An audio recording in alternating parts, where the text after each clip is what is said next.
Hi ಎಲ್ಲ ನಮಸ್ಕಾರ ಎಲ್ರಿಗೂ ಏಕೆ ಕುಟುಂಬಕ್ಕೆ ಸ್ವಾಗತ.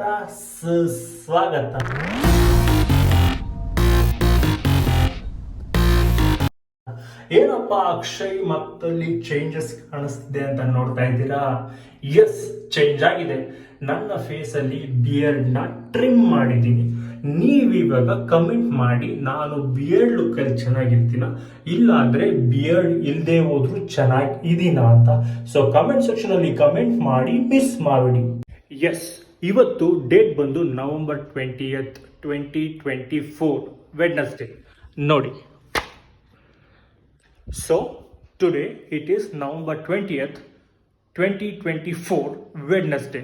ಹೌದು, ನಾನು ಇವತ್ತಿಂದ 40 ಡೇಸ್ ನನ್ನ ಬಾಡಿ ಟ್ರಾನ್ಸ್ಫಾರ್ಮೇಷನ್ ಆಗಲಿ, ಇಲ್ಲ ಅಂತ ಅಂದರೆ ನನ್ನ ಲೈಫ್ ಸ್ಟೈಲ್ ಚೇಂಜ್ ಮಾಡ್ಕೊಳ್ಳೋಕ್ಕೆ 40 ಡೇಸ್ ಅವಕಾಶ ಇದೆ ಅಂತ ಅಂದ್ಕೊಂಡು ಇವತ್ತಿಂದ ನಾನು 40 ಡೇಸ್ ನನ್ನ ಲೈಫ್ನ ಚೇಂಜ್ ಮಾಡ್ಕೊಳ್ಳೋದಕ್ಕೋಸ್ಕರ ಒಂದು ಹ್ಯಾಬಿಟ್ ಮಾಡ್ಕೊತಾ ಇದ್ದೀನಿ. ಕೆಲವೊಂದನ್ನು ಚೇಂಜ್ ಮಾಡ್ಕೊಳ್ಳೋದಕ್ಕೋಸ್ಕರ ಅದರಲ್ಲಿ ಫಸ್ಟ್ ಒಂದು ಬಂದು ಬಾಡಿ ಟ್ರಾನ್ಸ್ಫಾರ್ಮೇಷನ್, ಸೆಕೆಂಡ್ ಒಂದು ಬಂದು ನನ್ನ ಬಿಸ್ನೆಸ್ಗೆ ಏನೇನು ಬೇಕಾಗುತ್ತೆ, ಏನು ಎತ್ತ ಪ್ರಾಫಿಟ್ ಆದಾಗ ಹಿಗ್ಬಾರ್ದು, ಲಾಸ್ ಆದಾಗ ಕುಗ್ಬಾರ್ದು, ಆ ಲಾಸ್ನ ಹೆಂಗೆ ರಿಕವರ್ ಮಾಡೋದು, ಇವೆಲ್ಲ ಕಲಿಯೋದಿದೆ. ಈ 40 ಡೇಸ್ ನನಗೆ ತುಂಬ ಪ್ರೆಷಿಯಸ್. ಎಲ್ಲ ಒಂದು ನೆಗೆಟಿವಿಟಿನ ಮರೆತು ಮುಂದೆ ಹೋಗ್ಬೇಕಂತ ನೋಡ್ತಾ ಇದ್ದೀನಿ. ದಯವಿಟ್ಟು ಎಲ್ಲರೂ ನಿಮಗೂ ಏನಾದರೂ ಚೇಂಜ್ ಆಗಬೇಕಂತ ಇದ್ದರೆ ದೇರ್ ಈಸ್ ಸ್ಟಿಲ್ 40 ಡೇಸ್. ನೀವು ಕೂಡ ಚೇಂಜ್ ಆಗ್ಬೋದು. 40 days is much enough to change yourself. ಅದಕ್ಕೆ ನಾನು ಈ ಚೇಂಜಸ್ಗೆ ಸ್ಟೆಪ್ ಇನ್ ಮಾಡಿ ಇಳಿತಾ ಇದ್ದೀನಿ. ಸೊ ನಾನು ಇವತ್ತು ಒಂದು ಚಾಲೆಂಜ್ ತಗೊಂಡ್ಬರ್ತಾ ಇದ್ದೀನಿ. ಏನಪ್ಪ ಆ ಚಾಲೆಂಜು ಅಂತ ಅಂದರೆ, ಅದು ಒಂದು ದಿವಸ ಚಾಲೆಂಜ್ ಅಲ್ಲ, ಆ್ಯಂಡ್ ಆ ಚಾಲೆಂಜ್ನ ನಾನು ನಿಮ್ಗೆ ಕೊಡ್ತಾ ಇರೋದಲ್ಲ. It is a challenge for myself. ಆ ಚಾಲೆಂಜ್ ನನಗೋಸ್ಕರ, ನನಗಾಗಿ, ನಿಮಗಾಗಿ ಅಲ್ಲ. ಈ ಚಾಲೆಂಜ್ ಒಂದು ದಿವಸದಲ್ಲ, 40 ಡೇಸ್ ಚಾಲೆಂಜ್. ಏನಪ್ಪ ಇದು 40 ಡೇಸ್ ಚಾಲೆಂಜ್ ಅಂತ ಯೋಚನೆ ಮಾಡ್ತಾ ಇದ್ದೀರಾ? Yes, this is a 40 days challenge for myself.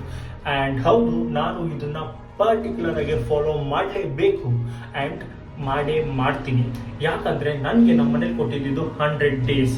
ಆ 100 ಡೇಸಲ್ಲಿ ಆಲ್ರೆಡಿ 60 ಡೇಸ್ನ ಹಂಗೆ ಹಿಂಗೆ ಏನೋ ಒಂದು ಹಾಳು ಮಾಡಿ ಬಿಸಾಕಿದೆ. ಆ್ಯಂಡ್ ನನಗೆ ಇವಾಗಿರೋದು ಜಸ್ಟ್ 40 ಡೇಸ್. ಇನ್ನು 40 ಡೇಸ್ ಆದರೆ ನಮಗೆ ಹೊಸ ವರ್ಷ ಬರುತ್ತೆ.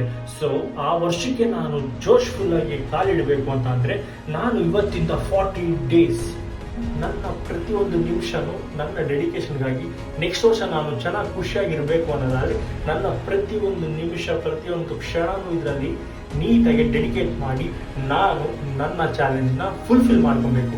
ಆವಾಗೇ ನಾನು 2025 ಸಕ್ಸಸ್ಫುಲ್ ಆಗೋದಕ್ಕೆ ಸಾಧ್ಯ. ಒಂದು ಸ್ಟೆಪ್ ಸಕ್ಸಸ್ ಆಗೋದಕ್ಕೆ ಫಸ್ಟ್ ಸ್ಟೆಪ್ನ ಇಡೋದಕ್ಕೆ ಸಾಧ್ಯ. 2025 ಪೂರ್ತಿ ಖುಷಿಯಾಗಿ ಕಳೆಯೋದಕ್ಕೆ ಸಾಧ್ಯ. ಸೊ ನಾನು ನನ್ನ ಲೈಫ್ನ ಚೇಂಜ್ ಮಾಡ್ಕೊಳ್ಳೋದಕ್ಕೆ 40 ಡೇಸ್ ಇದೆ. ಸೊ ಆ 40 ಡೇಸಲ್ಲಿ ನನ್ನ ಲೈಫ್ ಸ್ಟೈಲ್ನ ಚೇಂಜ್ ಮಾಡ್ಕೊಬೇಕು. ಆ್ಯಂಡ್ ಆ 40 ಡೇಸ್ ಆಗಷ್ಟರಲ್ಲಿ ಈ ವರ್ಷನೇ ಮುಗಿದೋಗುತ್ತೆ. ಸೊ ದಟ್ ಈಸ್ ವೈ ನಾನು ನನ್ನ ಲೈಫ್ನ ನೆಕ್ಸ್ಟ್ ಇಯರಿಂದ ನನ್ನ ಲೈಫ್ ಸ್ಟೈಲ್ನ ಚೇಂಜ್ ಮಾಡ್ಕೊಬೇಕು ಅಂತಂದರೆ, ನಾನು ಇವತ್ತು ಒಂದು ಚಾರ್ಟ್ ಮಾಡ್ಕೊತಾ ಇದ್ದೀನಿ. ಏನಿಲ್ಲ, ಒಂದು ಸಿಂಪಲ್ ಚಾರ್ಟ್. ಚಾರ್ಟಲ್ಲಿ ಏನೇನಿರುತ್ತೆ ಅಂದರೆ, ನನ್ನ ಡೈಲಿ ಲೈಫಿನ 40 ಡೇಸ್ ನಾನು ಏನೇನು ಮಾಡಬೇಕು ಅನ್ನೋದು ಆ ಚಾರ್ಟಲ್ಲಿ ಬರ್ಕೊತಾ ಇದ್ದೀನಿ. 2 years ಬ್ಯಾಕ್ ನಾನು ಇದೇ ಥರ ಒಂದು ಚಾರ್ಟ್ ಮಾಡಿದ್ದೆ. ಆ್ಯಂಡ್ ಆ ಚಾರ್ಟ್ ಪ್ರಕಾರ ನಾನು ನನ್ನ ಡೈಲಿ ಲೈಫ್ನ ಫಾಲೋ ಮಾಡ್ಕೊಂಡು ಹೋಗಿದ್ದಕ್ಕೆ I was a successful person. Yes, this is 100% true. And ಅದೇ ಫಾರ್ಮುಲಾನ ನಾನು ಇವಾಗ ಟ್ರೈ ಮಾಡ್ತಿರೋದು. ನನ್ನ ಲೈಫ್ 2 years ಆದಮೇಲೆ ಮತ್ತೆ ನೋಡ್ತಾ ಇದ್ದೀನಿ. ಈಗ ಒಂದು 3-4 ಮಂತ್ಸಿಂದ ಯಾಕೋ ನನ್ನ ಲೈಫ್ ಚೆನ್ನಾಗಿಲ್ಲ. ಆ್ಯಂಡ್ ನನ್ನ ಬಾಡಿ ನನ್ನ ಫಿಸಿಕಲ್ ನನ್ನ ಪರ್ಸನಾಲಿಟಿ ಇದೆ ಅದು ಕೂಡ ಚೆನ್ನಾಗಿಲ್ಲ, ಶೇಪ್ಲೆಸ್ ಆಗಿದ್ದೀನಿ.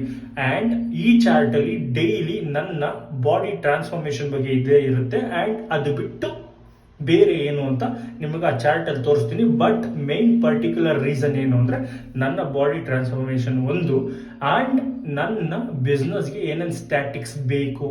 ಆ ಚಾರ್ಟಲ್ಲಿ ನಾನು ನಿಮಗೆ ತೋರ್ಸೋಕೆ ಹೋಗಲ್ಲ, ಬಟ್ ಸಕ್ಸಸ್ಫುಲ್ ಆದಮೇಲೆ ಪಕ್ಕಾ ತೋರಿಸ್ತೀನಿ. ಒನ್ಸ್ ನಾನು ಸಕ್ಸಸ್ಫುಲ್ ಆದಮೇಲೆ ನಂದು ಎಲ್ಲ ಚೆನ್ನಾಗಿ, ಲೈಕ್ ನನ್ನ ಬಿಸ್ನೆಸ್ ಆಗಲಿ, ಇಲ್ಲ ನಾನು ಏನು ಮಾಡ್ಬೇಕು ಅಂದ್ಕೊಂಡಿದ್ನೋ ಅದು ಚೆನ್ನಾಗಿ ನಡೀತಾ ಇದ್ದರೆ ನಾನು ನಿಮಗೆ ಪರ್ಟಿಕ್ಯುಲರ್ ಆಗಿ ಆ ಚಾರ್ಟ್ನ ತೋರಿಸಿ ನಿಮಗೆ ಎಕ್ಸ್ಪ್ಲೈನ್ ಮಾಡ್ತೀನಿ. ಬಟ್ ಅಲ್ಲಿವರೆಗೂ ನನ್ನ ಬಾಡಿ ಟ್ರಾನ್ಸ್ಫಾರ್ಮೇಷನ್ದು, ನನ್ನ ಬಾಡಿ ಶೇಪ್ ಮಾಡ್ಕೊಳ್ಳೋ ಅಂಥದ್ದು ಆ ವಿಡಿಯೋದು ಚಾರ್ಟ್ ಮಾಡಿ ತೋರಿಸ್ತೀನಿ. ಓಕೆನಾ? ಸಡನ್ ಆಗಿ ಏನಕ್ಕೆ ಈ ಚೇಂಜಸ್ ಅಂತ ಯೋಚನೆ ಮಾಡ್ತಾ ಇದ್ದೀರಾ? Yes, there is a particular reason.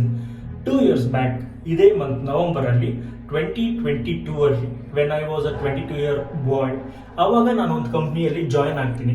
So ನಾನು ಹಗಲು ರಾತ್ರಿ ಅಂತ ಯೋಚನೆ ಮಾಡಿದೆ, ನನ್ನ ಫ್ಯಾಮಿಲಿ ಪಾರ್ಟೀಸ್ ಆಗಲಿ ಇಲ್ಲ ನನ್ನ ಸಂಡೇಸ್ನ ಸ್ಯಾಕ್ರಿಫೈಸ್ ಕೂಡ ಮಾಡಿ ಕೆಲಸ ಮಾಡ್ತೀನಿ ಆ ಕಂಪ್ನಿಯಲ್ಲಿ. ಆಫ್ಟರ್ 2 years ಅಂದರೆ ಇದೇ ವರ್ಷ 2024 ಇನ್ನು ಕರೆಕ್ಟಾಗಿ ಈ ಮಂತ್ಗೆ ನನಗೆ ಇನ್ಕ್ರಿಮೆಂಟ್ ಮಾಡೋ ಟೈಮಲ್ಲಿ 2 months ಬ್ಯಾಕ್ ನಮ್ಮ ಟೀಮ್ನ ಲೇ ಆಫ್ ಮಾಡ್ತಾರೆ. ಕಂಪ್ಲೀಟಾಗಿ ಎಲ್ಲರನ್ನೂ ಲೇ ಆಫ್ ಮಾಡಲ್ಲ, ಕೆಲವ್ರನ್ನ ಒಂದು 70% ಲೇ ಆಫ್ ಮಾಡ್ತಾರೆ. ಒಂದು ಕಂಪ್ನಿಗೆ ಅಷ್ಟೆಲ್ಲ ಕಷ್ಟಪಟ್ಟು ಕೆಲಸ ಮಾಡ್ತೀವಿ, ನಮ್ಮ ಜಾಬ್ ಸೆಕ್ಯೂರ್ ಇಲ್ಲ ಅಂತ ಅಂದರೆ ಹೆಂಗೆ ಅಲ್ವಾ? ಹಗಲು ರಾತ್ರಿ ಅಂತ ನೋಡಿದೆ, ತುಂಬ ಎಫರ್ಟ್ಸ್ ಹಾಕಿ ಬೈಸ್ಕೊಂಡು ಕೆಲಸ ಮಾಡಿ ಮನೆಗೆ ಬರ್ತೀವಿ, ಇನ್ಕ್ರಿಮೆಂಟ್ ಸಿಗುತ್ತೆ ಅನ್ನೋ ಒಂದು ಖುಷಿಯಲ್ಲಿ ಇರ್ತೀವಿ. ಎಲ್ಲಿ ಇನ್ಕ್ರಿಮೆಂಟ್ ಮಾಡಬೇಕಾಗತ್ತೆ ಇಷ್ಟು ಜನಕ್ಕೆ ಅಂತ ಹೇಳಿ ಒಂದೇ ಸರಿ ಆ ಟೀಮ್ನ ಡಿಸಾಲ್ವ್ ಮಾಡ್ತಾರಲ್ಲ ಅಂಥವ್ರಿಗೆ ಏನು ಹೇಳೋಣ. ಸೊ ಆ ಕಂಪ್ನಿಯಿಂದ ನಾನು ಕಲ್ತಿದ್ದು ಒಂದೇ, ಯಾರು ಕೇಳಿಗೂ ಕೆಲಸ ಮಾಡಬಾರ್ದು. ಅದೇ 2 yearsನ ಇಲ್ಲ ನನ್ನ ಓನ್ ಬಿಸ್ನೆಸ್ಗೆ ಟೈಮ್ ಕೊಟ್ಟಿದ್ದಿದ್ರೆ ಮೇ ಬಿ ಇವತ್ತು ನಾನು ಏನು ಪ್ರಯಾಣಮ್ ಆ ಒಂದು ಅಮೌಂಟ್ ತೊಗೊತಾ ಇದ್ದೋ ಅದನ್ನು ನಾನು 3 months once 4 months once ಪಕ್ಕ ನೋಡ್ತಾ ಇದ್ದೆ. ಪ್ರಯಾಣಮ್ದು ಅಮೌಂಟ್ ಏನಿದೆಯೋ 4 months once ಆ ಅಮೌಂಟ್ ನಾನು ನೋಡ್ತಾ ಇದ್ದೆ. ಅದಕ್ಕೋಸ್ಕರನೇ ಈ ನಿರ್ಧಾರ ತಗೊತಾ ಇರೋದು ನಾನು. ಇಟ್ಸ್ ಓಕೆ, ಏನೇನೋ ಟ್ರೈ ಮಾಡ್ಬಿಟ್ಟಿದ್ದೀವಿ, ಇನ್ನು ಪರ್ಟಿಕ್ಯುಲರ್ ಆಗಿ ನಾನು ನನ್ನ ಕಾಲ ಮೇಲೆ ನಿಂತ್ಕೊಳ್ಳೋದಕ್ಕೆ ಇದು ಒಂದು ಸಣ್ಣ ಹೆಜ್ಜೆ. ಅದಕ್ಕೆ ಇದನ್ನು ಟ್ರೈ ಮಾಡ್ತಾ ಇದ್ದೀನಿ. ಆ್ಯಂಡ್ ನಮಗೆ ನಾವು ಸೆಲ್ಫ್ ಟೈಮ್ ಕೊಟ್ಟು ನಮ್ಮ ಥಿಂಕಿಂಗ್, ನಮ್ಮ ಯೋಚನೆ ನಮ್ಮ ಬಿಸ್ನೆಸ್ ಕಡೆ ಇತ್ತು ಅಂದರೆ ಐ ಥಿಂಕ್ ಒಂದು 3-4 months ಸಕ್ಸಸ್ಫುಲ್ ಆಗದೆ ಇದ್ರು ಕೂಡ, ಬಟ್ ಆಫ್ಟರ್ 4-5 months ಡೆಡಿಕೇಶನ್ ಮಾಡ್ತಾ ಮಾಡ್ತಾ ಮಾಡ್ತಾ ಇಟ್ ವಿಲ್ ಟೇಕ್ ಆಫ್. ಒಂದೇ ಸರಿ ಟೇಕ್ ಆಫ್ ಆಗುತ್ತೆ, ನಮ್ಮ ಬಿಸ್ನೆಸ್ ಗ್ರೋ ಆಗುತ್ತೆ. ಯಾವುದೋ ಒಂದು ಕಂಪ್ನಿಗೆ 2 years ಟೈಮ್ ಕೊಡೋಕ್ಕಾಗುತ್ತೆ, 5 years ಟೈಮ್ ಕೊಡೋಕ್ಕಾಗುತ್ತೆ. ನಿನ್ನ ಸೆಲ್ಫ್ ಕಂಪ್ನಿಗೆ ನೀನು ಟೈಮ್ ಕೊಟ್ಟಿಲ್ಲ ಅಂದರೆ ಇನ್ಯಾರು ಕೊಡ್ತಾರೆ? ನೀನು ಟೈಮ್ ಕೊಟ್ಟು ಕಾಯಬೇಕು, ಪೇಷನ್ಸ್ ಇರಬೇಕು. ಒಂದು 5 to 6 months ಪೇಷನ್ಸಿಂದ ಕಾಯಬೇಕು. ಆಮೇಲೆ ಒಂದೇ ಸರಿ ಗ್ರ್ಯಾಪ್ ಸ್ಟಾರ್ಟ್ ಆಗುತ್ತೆ, ಗ್ರೋ ಆಗುತ್ತೆ. So that is why I am taking this challenge for my self.